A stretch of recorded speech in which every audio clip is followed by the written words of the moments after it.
Welcome to the Next Chapter podcast. I am your host, Veronica Moss, and today we're joined by Michele Riechman. And Michele is an expert personal trainer and health coach with her doctorate in physical therapy. Welcome, Michele. Thanks so much for having me here today. So, please tell me, do you have a motherhood story or a spiritual awakening story? Yeah, so probably the biggest story that really led me to grow deeper in my faith happened about how many years ago? A little over 10 years ago. So my husband was active duty military at the time, and we had one child. And we kept waiting for the perfect time to have our second child, and because we thought he was going to deploy at some point, but he didn't, and we just kept waiting. Finally, we decided to go ahead and try. And because he had orders for a 6-month deployment, and he would have got back and we would have had the baby and it would have worked out okay. So in the matter of 48 hours, we got pregnant with our second child. Oh. They changed his deployment from 6 months to a year. And my brother-in-law also committed suicide.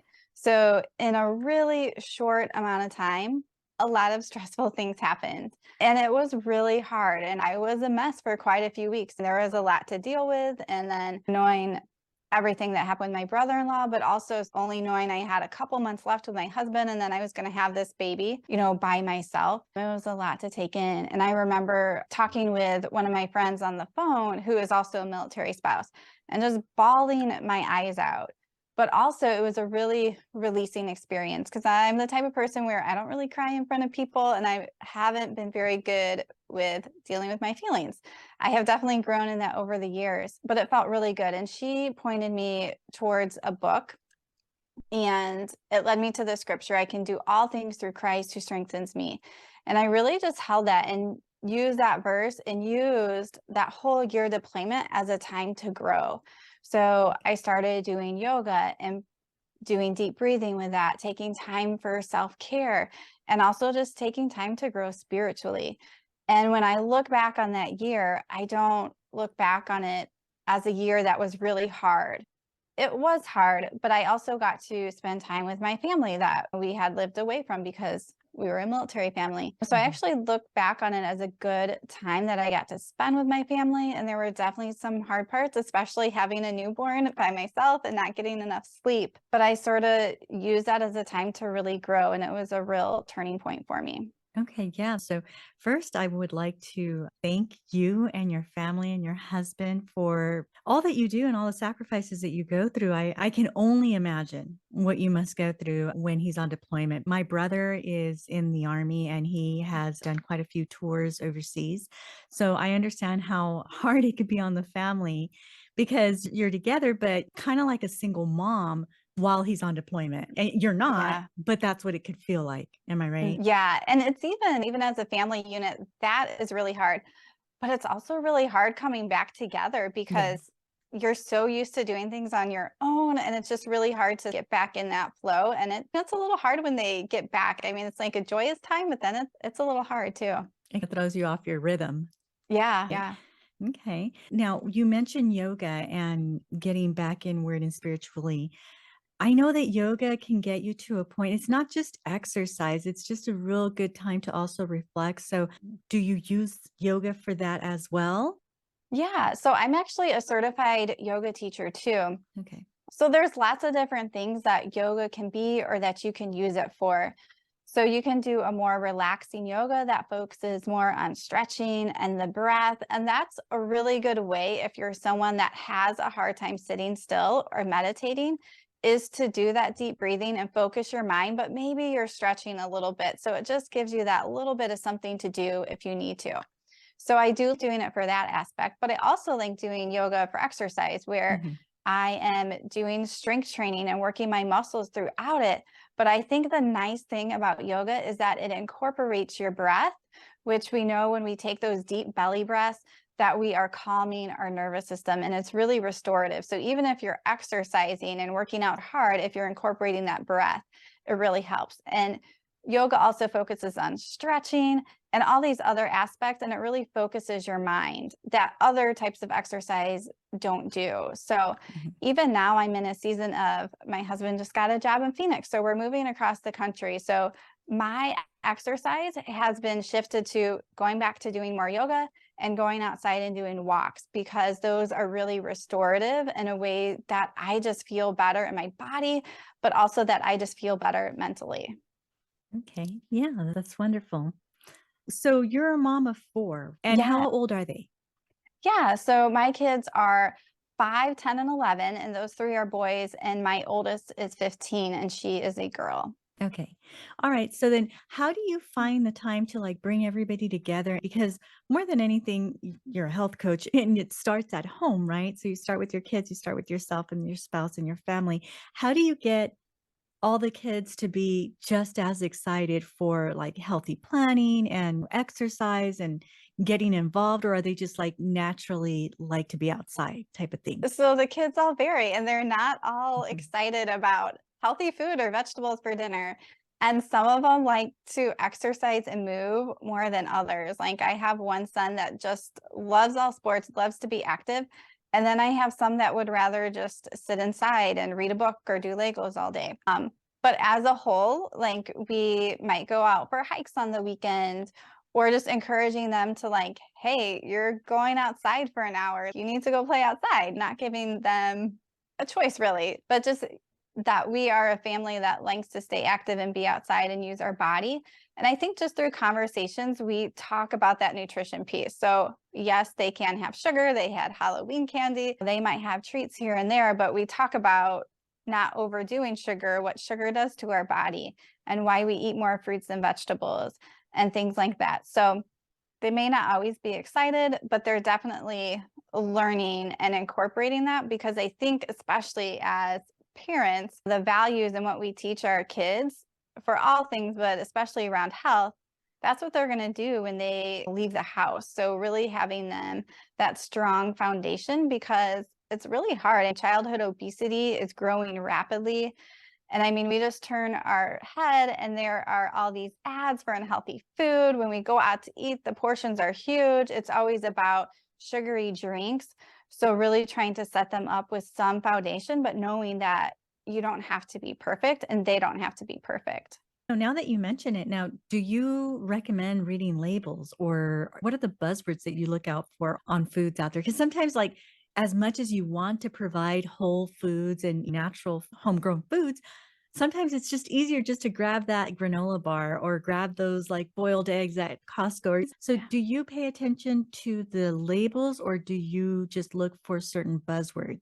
Yeah, no, definitely the labels. So Okay. obviously, like you were saying, I think we all know whole foods first. But when you're going for packaged food, read the ingredients because those buzzwords like keto or vegan or whatever they might be don't really mean much. They can put a bunch of sugar and stuff in there. So definitely look at that, especially like granola bars. A lot of them have a lot of sugar. And I'll tell my kids that is basically like eating a cookie, but it doesn't quite taste as good as a cookie. And using that sugar or that treat where you actually want to have a treat and not just as your snack or something.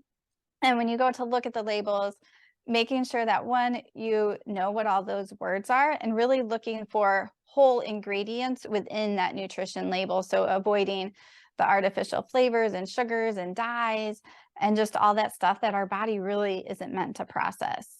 Okay. Now, can you speak in regards to gluten or what can you tell us about gluten? It seems like it's a rising problem where a lot of kids and adults can't process or tolerate anymore. Yeah, so I'm definitely not an expert, but gluten has changed so much from what it used to be. So it's just not the same thing. And it goes back to that idea of whole foods. And most foods that have gluten are not whole foods. Mhm. Nobody goes and gets a wheat grain and eats it and cracks it themselves and makes their own bread. So most of the time when you're eating gluten, it's a pretty processed food, which is going to tell us that it's not healthy for us. And gluten also tends to do things with the gut that can make your gut more leaky. So it's pretty common in autoimmune issues that gluten can make it worse and different things with kids, ADHD, other things.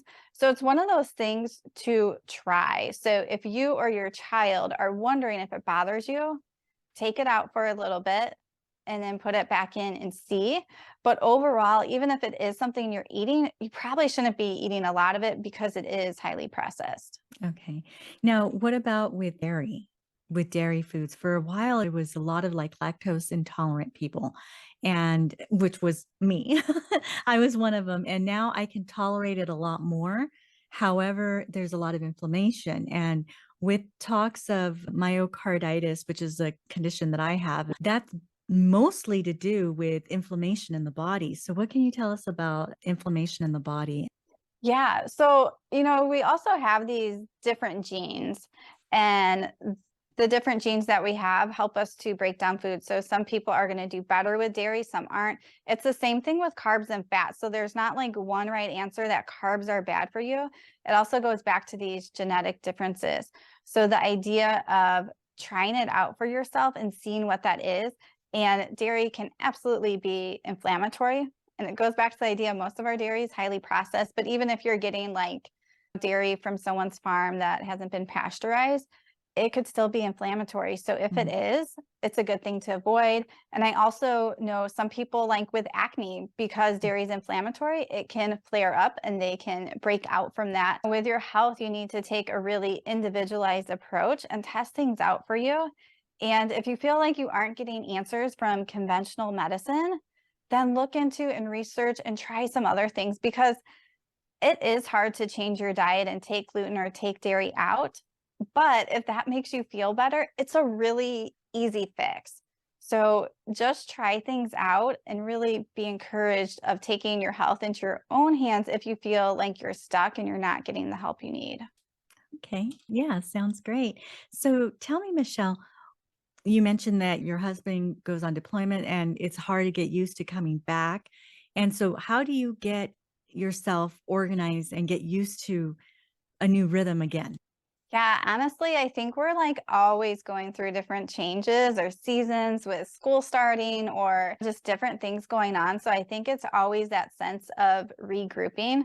So one of the things I do is at the beginning of each month or the end of the month before, I try to just brainstorm different things I want to work on. And we all have these different buckets. So I have my work, I have my parenting, my marriage, and then my spiritual life and my personal develop. So I just write different ideas down. And from there, I try to pick out 5 habits that I want to work on each day. So something that I know I can do most days. And I'm thinking of all these different areas because there's always so much we can work on or so much we want to do, but we just don't have the time. So really narrowing my focus and just taking time to get quiet and listen, and what are the most important things for this month, for this season right now, and just focusing on those. So, tell me about your coaching. Yeah, so I do online personal training. So it's nice because people can do it from the comfort of their home, and I can create workouts for them to do on their own time, but it's still customized. So a mom who's postpartum and wants to work on her core but doesn't know how to do it, I can help with that. Or I've also had clients who have old injuries, and with my background in therapy, we're able to start exercising in ways that feel good and can help them moving and feeling better. And my focus is always on sustainable health. As we're talking about kids here, for the most part, someone might need a special diet if they have something going on. If you have an autoimmune disease, you might want to try something. But if you're looking for general health or losing weight, you want to stick to something that your whole family can do, because these kids are watching you. And if Right. they're seeing you diet and follow this to lose weight and do that, that's what they're learning. They think Right. that you need to do something. So, really finding a way to eat and live sustainably in your nutrition and your exercise is really key because they're watching you. Mhm. So, I also, as a mom of four, to really focus on short workouts. Myself, I only do 10 to 30-minute workouts most days of the week. And so that is what I do with my clients, because when you stay consistent with that exercise and you're getting movement in, that's all you need. It does not have to be complicated. As you're mentioning, yeah, the kids are watching, they're listening, and I have stopped saying, "Does this make me look fat? Oh, that's fattening. Oh, I don't want to eat that." And I stopped doing that because my 8-year-old started saying, "Am I fat?" I'm like, "Oh, no. What am I doing?" And so I stopped saying that, and now I start saying, "You know what? That's not healthy. That's not healthy for you. Well, you can have a little bit, but not too much because it's not healthy. We wanna focus on healthy food." So I started replacing the word fat for healthy.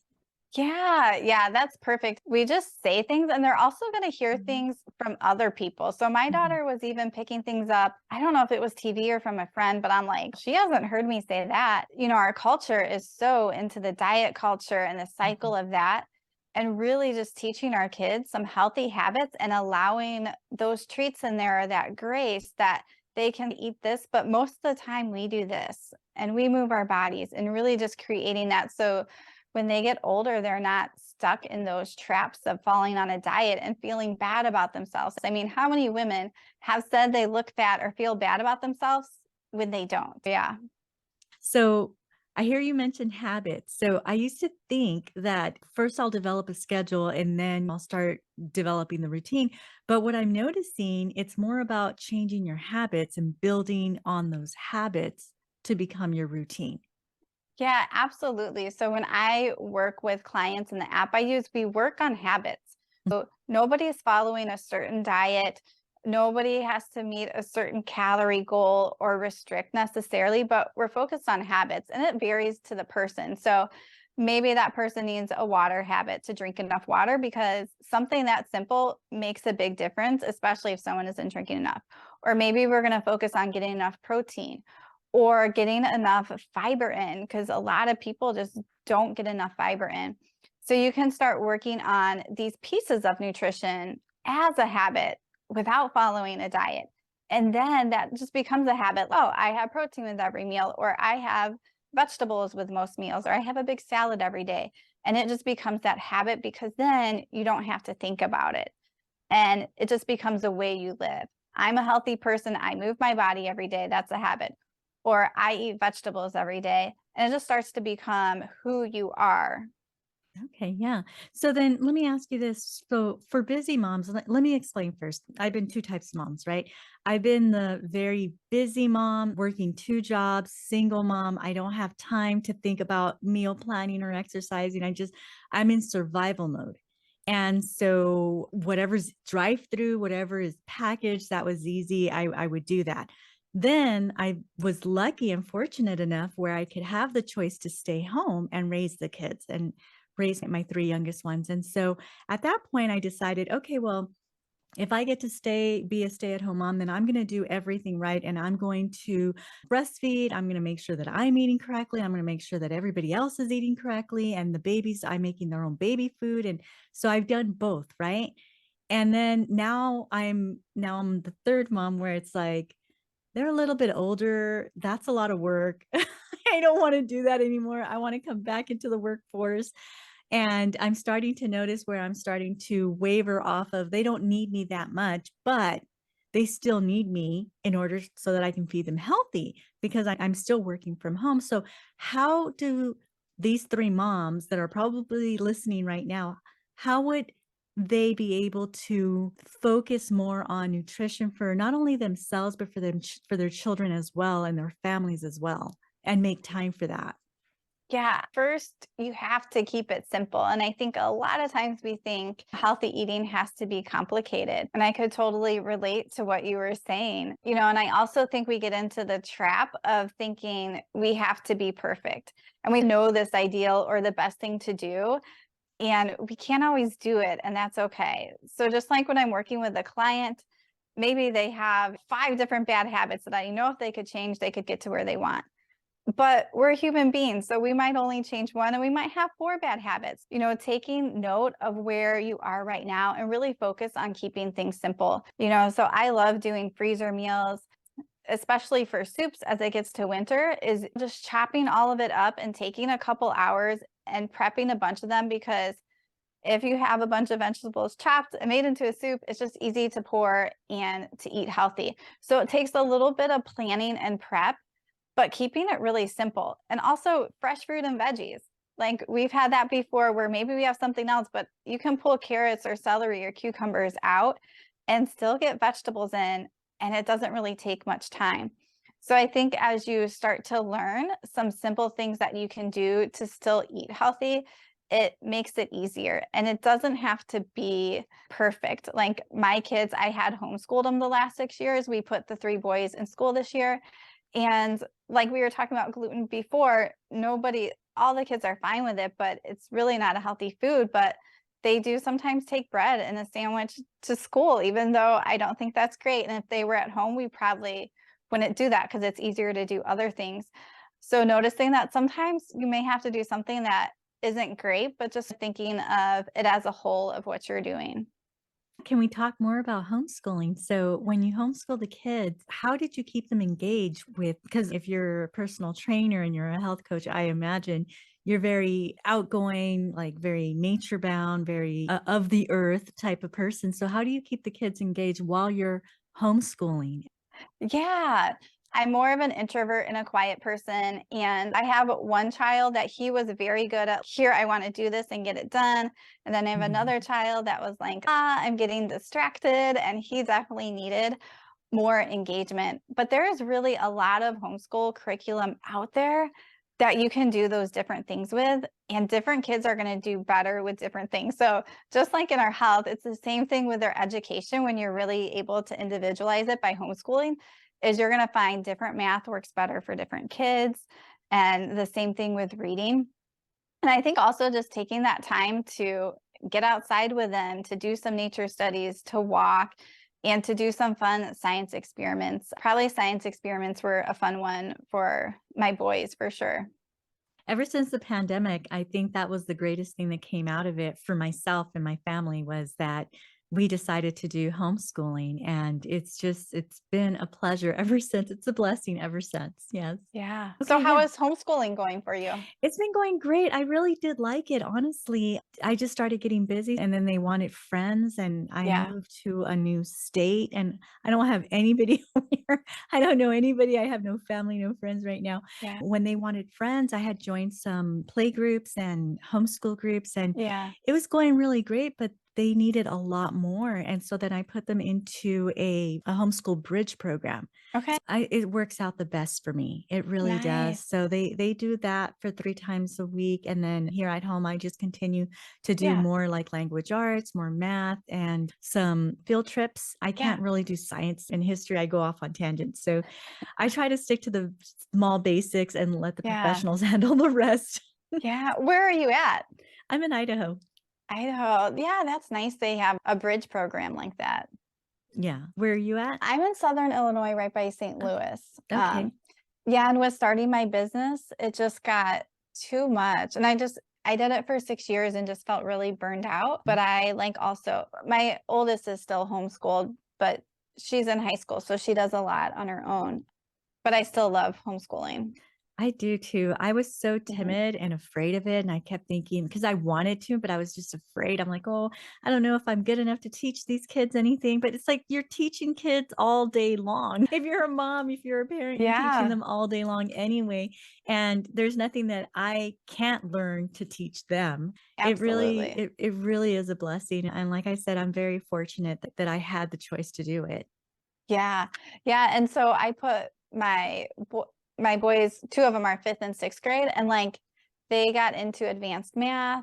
They are doing, like, good academically in school, like, socially, they're doing good, and I Yeah. feel like people always have that judgment that they'll be behind or socially No. awkward or stuff, Yeah. but yeah. No, and one more thing, in case anybody's wondering, one more thing is that you give them that individual attention. So if one of the kids were going to start to fail, you would see it in school anyway. The great thing is when you're homeschooling, because I have that going on with my middle child, right?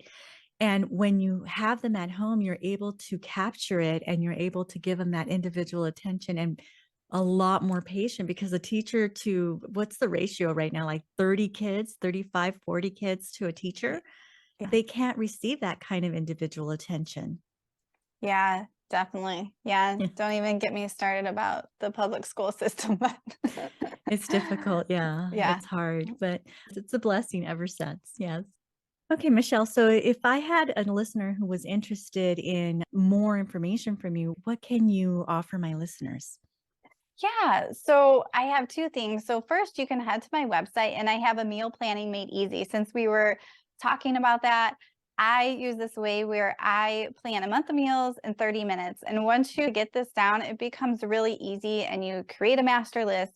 And it's just a great way to make meal planning easy so that you aren't grabbing fast food and you aren't grabbing those quick things all the time. And the Oh, second thing is I have a coupon code for my online personal training. So if you use the coupon code NEXT20, you'll be able to save 20% off of my personal training for 3 months. And that way, not only are you getting started, but you're able to stay consistent and really develop those habits so that you can really get to that goal of feeling better and looking better and being strong. okay, great. Yeah, I'll definitely link everything on the show notes, and I'll tell you what, I'm gonna grab that 30-day meal planning because it is exhausting even when you're at home, like, even thinking about what's for dinner, what's for dinner, what are you making? Oh my gosh, I don't know. So yes, definitely I encourage everybody to head on over for the meal planning, and yeah, if you're interested for more, the discount, I'll go ahead and put it into the show notes next 20. Thank you so much, Michelle. Thank you for having me. Thank